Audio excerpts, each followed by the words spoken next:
Queridos amigos, estamos muy felices de poder grabar este programa con Harish Dadu, quien es mexicano, experto en fusiones y adquisiciones de empresas. Pero más allá de su expertise, es por su don de gente y por su sabiduría. Gracias. Muchas gracias por acompañarnos acá. Como verán, estamos acá en un set de grabación de la UES, del Centro de Convenciones, quien es nuestra casa habitual para estos programas. Y gracias por venir a Ecuador, por estar en The Council y poder compartir con nosotros toda esta experiencia. El agradecido soy yo. Gracias. Y pues que por Guayaquil y Ecuador te reciba con los brazos abiertos. Háblanos de por qué entraste a este mundo. ¿Qué te gatilló entrar al mundo de fusiones y adquisiciones? Mira, fue totalmente accidental mi entrada. Yo me gradué de la maestría en Estados Unidos, de la maestría de negocios. También mi carrera la hice en Estados Unidos, en universidades bien duras, bien pesadas, donde había que esforzarse muchísimo. Y regreso a México a finales del año 81, cuando era la calma antes de la tempestad de la devaluación del 82, donde todo se rompía, todo lo que habías construido 6 años antes lo perdías, no había empleos, era caos total. Entonces llegué unos meses antes de eso, tratando de conseguir empleo. No conseguí empleo, a pesar de tener muy buenos títulos, no los empleos que eran asociados a lo que era mi carrera. Entonces me salió la sangre india que tenía, mi padre es de la India, y eran changarreros allá en la India. Entonces, aun cuando venía con mucha maestría, con muchos títulos rimbombantes, dije, yo quiero establecer un changarro. Y arranqué una tiendita de abarrotes, ¿ok? Claro, moderna, ¿no? Como un mini súper, no existían los mini súpers en ese entonces, pero en una esquina, una tiendita de abarrotes como inmigrado bajado del barco de China y llegando al puerto de Guayaquil, así. La arranqué con mucha maestría, bueno, y era compraventa de abarrotes, yo no tenía la menor idea de lo que era eso, me acababa, bueno, nos estábamos casando con mi esposa, justamente renté la tienda una semana antes de casarnos en desesperación que tenía un poquito de ahorros y eso es lo que hice. Y pues esa tienda, uno no es tonto, fue creciendo a lo largo del tiempo y 11 años después yo tenía 11 tiendas de abarrotes y de panaderías, atendiendo el mostrador y mi esposa rebanando jamón y yo sacando borrachos y limpiando los pisos 7 días a la semana. Pero en el transcurso de esta aventura me llama de regreso un banco muy prestigiado de Estados Unidos con el cual me había entrevistado antes de la maestría, antes de terminar la maestría, y sintieron que yo no era el perfil para ellos, ¿no? Me llama y me dice, oye, tenemos un pequeño proyecto en México que no requiere tiempo entero, entonces necesitamos que nos ayudes 6 horas a la semana y te pagamos un pequeño stipend para esto en una institución financiera, siendo un poquito como un auditor operativo, correcto, ir a darle seguimiento. Pues lo hice eso, funcionó muy bien y entonces este banco de Nueva York, que era el JP Morgan, me empezaba a llamar, me dice, oye, ¿tienes tienda de abarrotes? Oye, tenemos un cliente que quiere vender una compañía y yo creo que otra compañía de abarrotes mexicana podría ser el comprador. ¿Nos puedes arreglar una cita? Yo dije, ay, claro que sí. Y era facilísimo, me iba al estante, agarraba la etiqueta de esa compañía, veía el número de teléfono, llamaba a la compañía y conseguía una cita, así de sencillo, ¿no? Y después cuando salían las transacciones, pues me mandaban un cheque de comisión de las transacciones, ¿no? Esto fue creciendo, creciendo, creciendo. Obviamente me sabía mover rápido en la calle. ¿En qué momento decidiste, digamos, dar el salto? Muy buena pregunta. Hacia eso justamente iba. Después de 11 años, mi esposa me veía muy tenso, porque eran 11 tiendas que había que operar, 11 tiendas 7 días a la semana, y cuando te fallaban las cajeras eran los sábados y domingos, porque se iban con los novios, y eran los días que mejor vendías. Entonces no podías tener las tiendas cerradas. Pues mi esposa se iba a una tienda y yo me iba a otra tienda y nos veíamos a las 11 de la noche después a contar el dinero de las tiendas. Pero ya estaba frustrado y estaba ya de mal humor. ¿Cuándo decidí vender esto? Un domingo en la mañana que tuve un poco de tiempo libre y dije, bueno, voy a llevar a mis niños, a nuestros niños, vamos a llevarlos al club a nadar y después unas 2 o 3 horas y después yo me voy a las tiendas y mi esposa los regresaba a la casa. Entonces le digo, niños, súbanse al coche y nos íbamos en 2 coches y mis niños llorando no se quisieron subir al coche conmigo, se querían subir al coche con su mamá. Ese fue el momento en que dije, no veían a papá. Yo salía a las 8 de la mañana, regresaba a las 11 de la noche, 7 días a la semana por 11 años. Entonces no me veían, les daba beso en la noche, quizá en la mañana, un momentito en la escuela. Así dije, esto no es vida. ¿Vendiste tu negocio? Esto no es vida. Entonces vendí el negocio, lo de consultoría de esto de arreglar citas y iba creciendo haciendo background notes para la banca de inversión, iba creciendo y la misma, mis amigos de JP Morgan en Nueva York me dijeron, Harish, vende tus tiendas, te necesitamos que estés de tiempo entero como consultor, no como empleado, para ayudarnos en transacciones. Entonces hice eso y cambié el delantal por el traje. Y chistosamente me dicen, pero es un cambio radical entre atender una tienda, ¿no?, y vender y comprar, ayudar a vender y comprar negocios. No, es exactamente lo mismo, exactamente lo mismo, los mismos skills que se requiere, quizás las peleas en vez de con malas palabras, son con palabras bonitas, elegantes, ¿ok? Pero es exactamente lo mismo. Es exactamente lo mismo que irte a la central de abastos a ver a qué precio está la verdura el día de hoy para comprarla. ¿Y cómo se profesionaliza en este campo uno? ¿Cómo va adquiriendo? ¿Es una práctica profesional o se va complementando? Yo creo que es una práctica profesional muy importante que toma muchos años y décadas. Pero yo soy un animal raro porque tengo mi banca de inversión 30 años, creo que somos reconocidos en México y en la región centroamericana y crecientemente en la región andina, pero yo nunca trabajé en una banca de inversión, nunca. Es más, nunca trabajé en un banco comercial. Es más, nunca trabajé en un management consulting firm. Es más, nunca trabajé en una multinacional más que 2 años como ingeniero en la fábrica, levantándome a las 5 de la mañana y manejando una cuadrilla de obreros en General Motors. Nunca trabajé en esto, lo aprendí.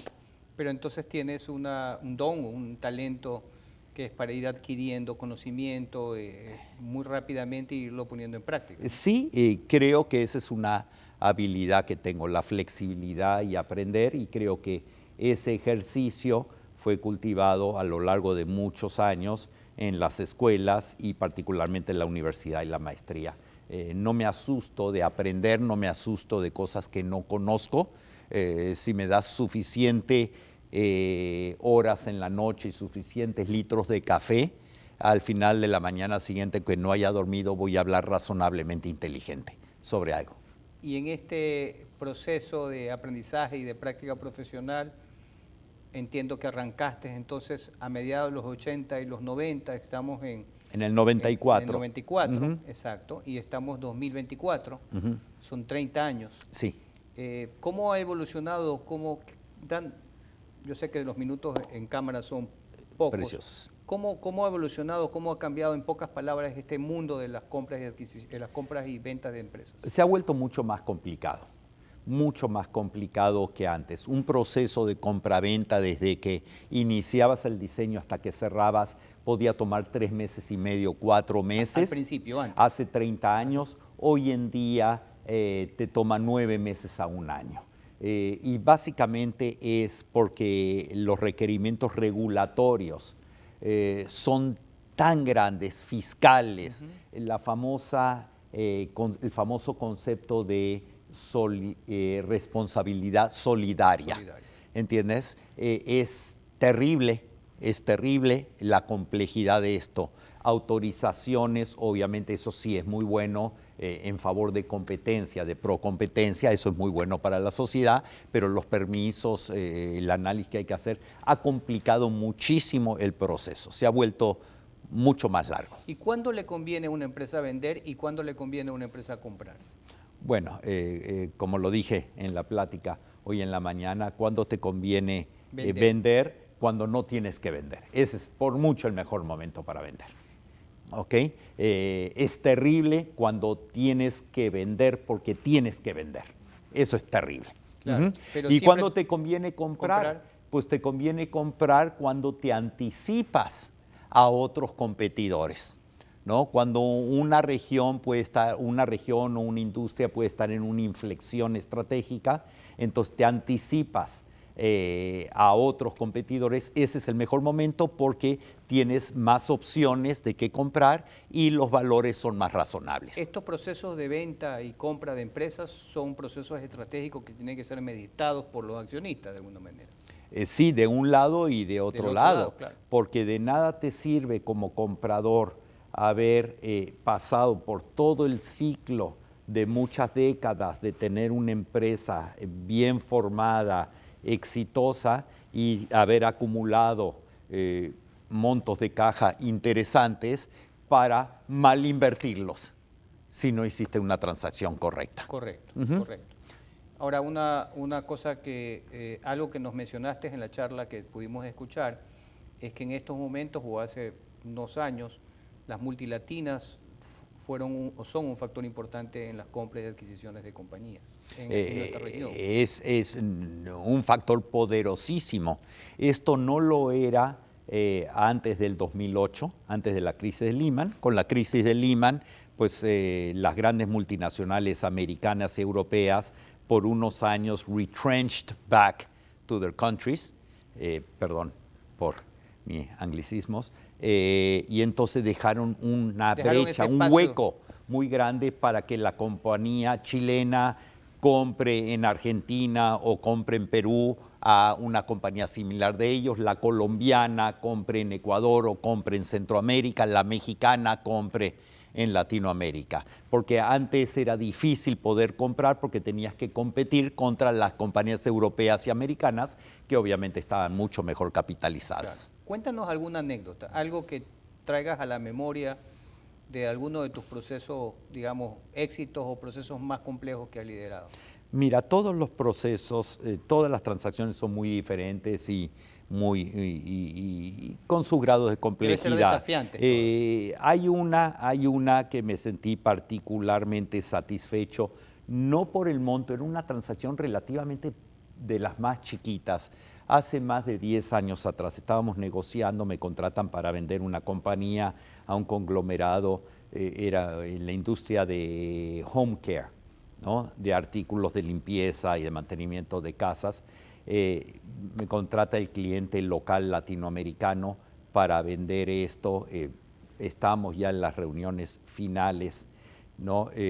No estábamos consiguiendo el precio objetivo que tenía mi cliente en una negociación muy dura. Y estábamos en el corporativo del posible comprador en el extranjero.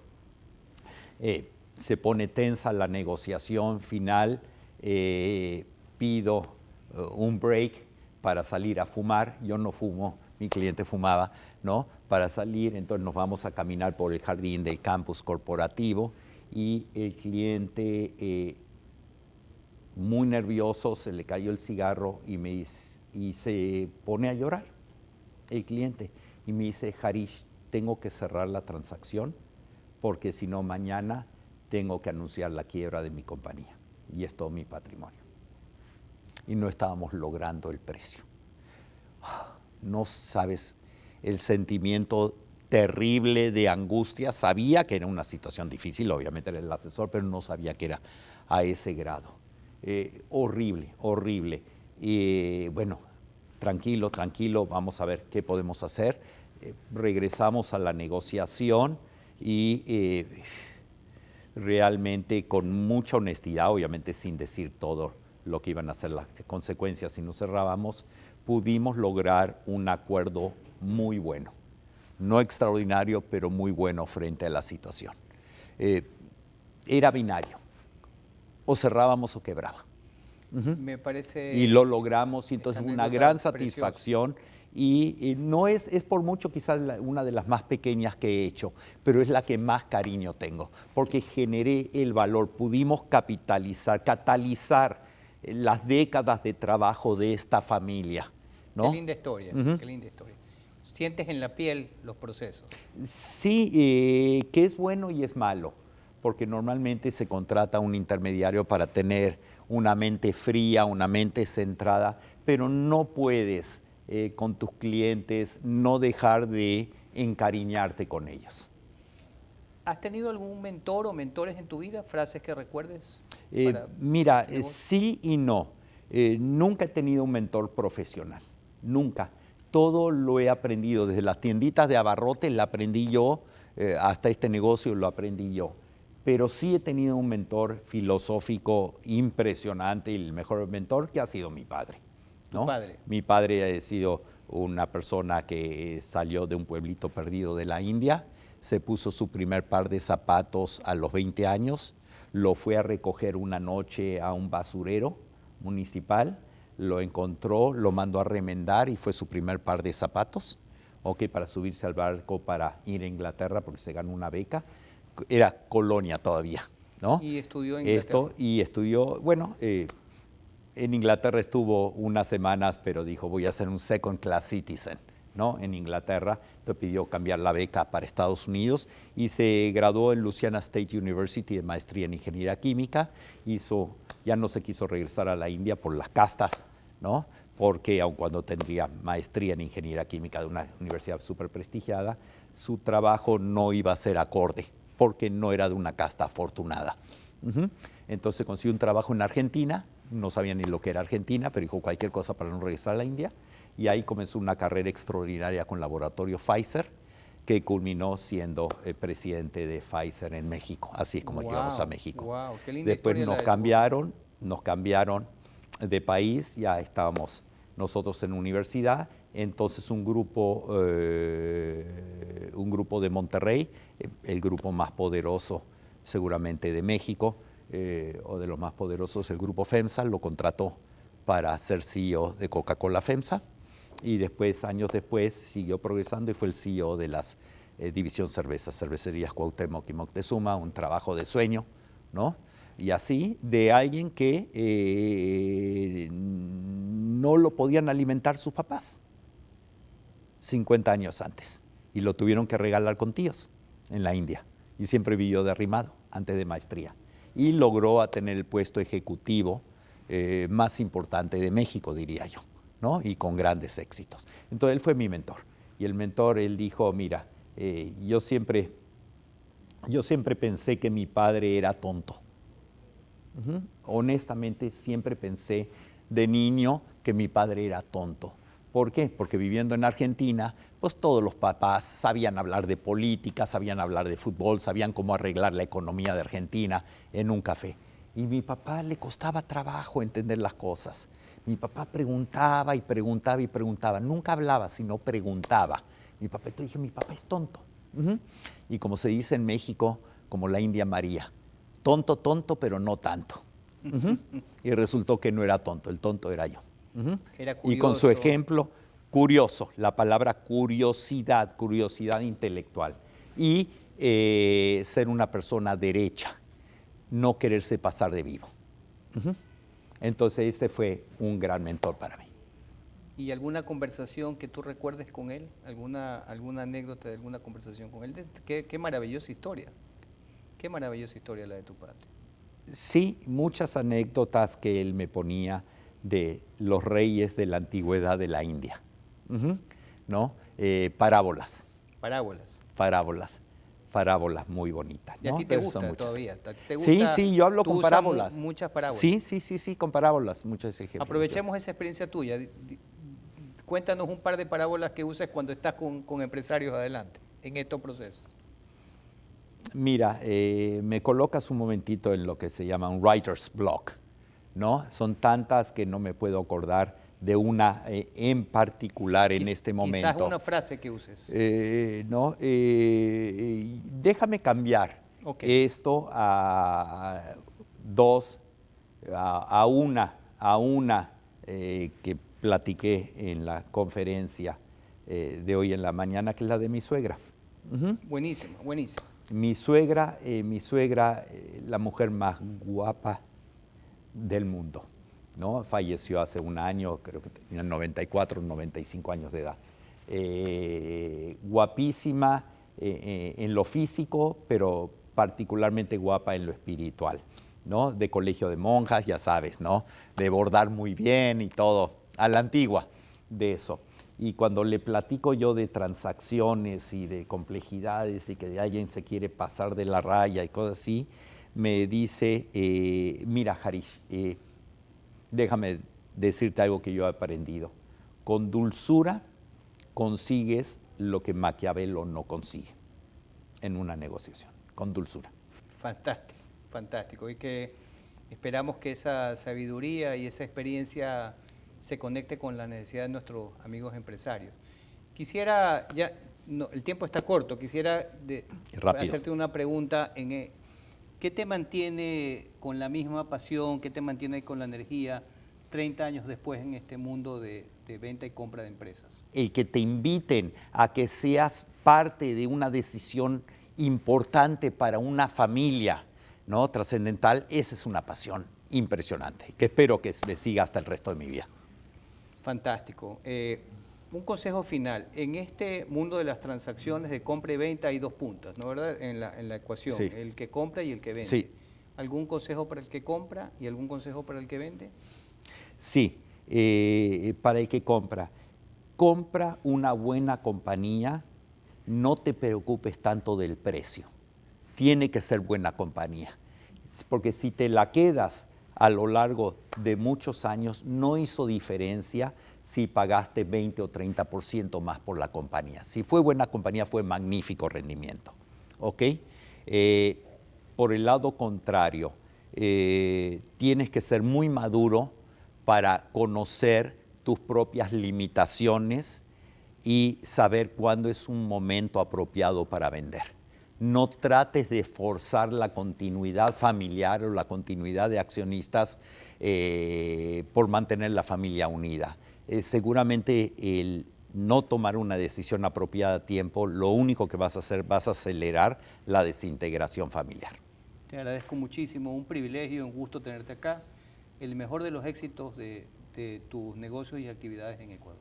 Pues con amigos como ustedes seguramente nos va a continuar yendo muy bien. Muchas gracias, queridos amigos, por habernos acompañado en esta maravillosa entrevista, linda, muy humana y muy profesional, de este campo fascinante de la venta y compra de empresas. Los invitamos a los próximos programas con CEO Talks.